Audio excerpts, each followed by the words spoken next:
I just went to the restroom. Little did I know that decision would save my life. As I finished and was about to return to my seat, the plane suddenly began shaking violently. The sudden weightlessness threw me into the air, and then I lost consciousness. When I came to, chaos surrounded me. I tried pushing the restroom door open, but it wouldn't budge. Eventually, I had to kick it down. The moment I stepped out, I was utterly shocked by what I saw: a frozen wasteland stretched before me. The plane had crashed into a snow-covered mountain in flight. I searched frantically and finally found my family, but they had already frozen solid. I desperately tried to dig their bodies out of the snow. Just then, a man heard the commotion and emerged from the aircraft wreckage. We were the only two survivors on the entire plane. After gathering whatever supplies we could find, we set off. Before long, we reached the edge of the mountain, our only way out. We had no choice but to risk climbing down the cliff face. For someone like me who'd been terrified of heights since childhood, this was an absolute nightmare. I missed my footing and nearly fell, but he managed to grab me just in time.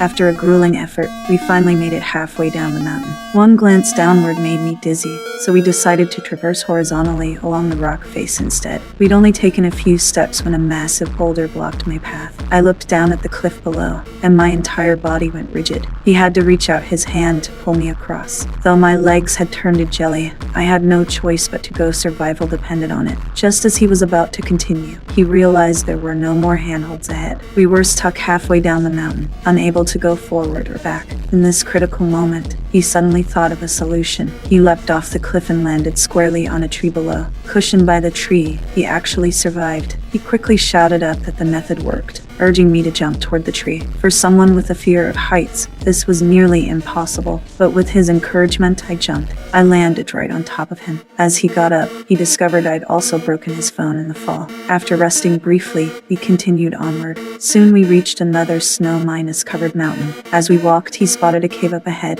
He quickly turned back and shouted for me to hurry up. But by this point, I was clearly running out of strength. Just as he was about to come help me, he suddenly saw something terrifying and immediately began screaming at me.